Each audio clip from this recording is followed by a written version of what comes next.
শরীর নিয়ে আসতে গেলে কেন? যা শুরু করেছে, এখানে শুয়ে থাকার উপায় আছে? এটা তো বাড়ি না, যেন পাগলা গারদ।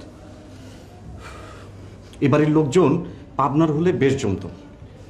আর বেশি দিন সহ্য করবো না। সামনে ঈদ, যা করার 2-1 দিনের মধ্যেই করতে হবে। কি করবে ঠিক করেছো? হ্যাঁ, যা করব ওই বেটা ব্যাংলিশ আবার আসার আগেই করতে হবে। কি করবে? বিয়ে করে ফেলব।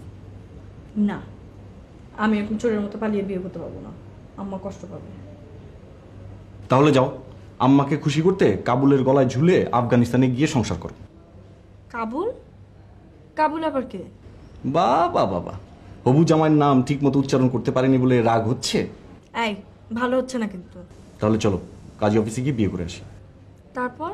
তারপর চুপচাপ বসে থাকবো। তোমাকে কেউ বিয়ের জন্য চাপাচাপি করলে থলের বিড়াল বের করবো। কি যে বলো না, মা শুনে একেবারে মরেই যাবে। কি? আর আমি যে 36টা চর খেয়ে আধমরা হয়ে রাতের বেলা পাইপ বেয়ে উঠতে আর নামতে ফুল মরা হয়ে যাচ্ছি। তাও আমি এটা পারবো না। আব্বা মারা যাওয়ার পর দেখো না মা কেমন দুর্বল হয়ে পড়েছিল। তোমরা আশ্রয় না দিলে মার যে কি হতো।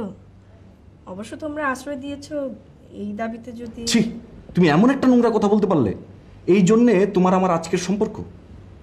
ঠিক আছে যাও, তোমার কি কিচ্ছু করতে হবে না। তুমি ওই কাবুল কি যে বিয়ে করো। আরে আমি বিয়ে করতে চেয়েছি নাকি? বড় মামাই তো। বড় মামার সামনে যে কথাগুলো বলো তো দেখি, সব বাহাদুরি একেবারে আমার সামনে। সরি বাবা, সরি। ঠিক আছে, এখন কি করতে হবে বলো। তুমি যা চাইবে তাই হবে। আমি তোমাকে ছাড়া কিছু ভাবতে পারি না।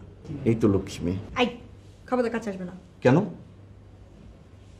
আমার কেমন কেমন যেন লাগে। আই, বলছি না ধরবে না আমার। কেন?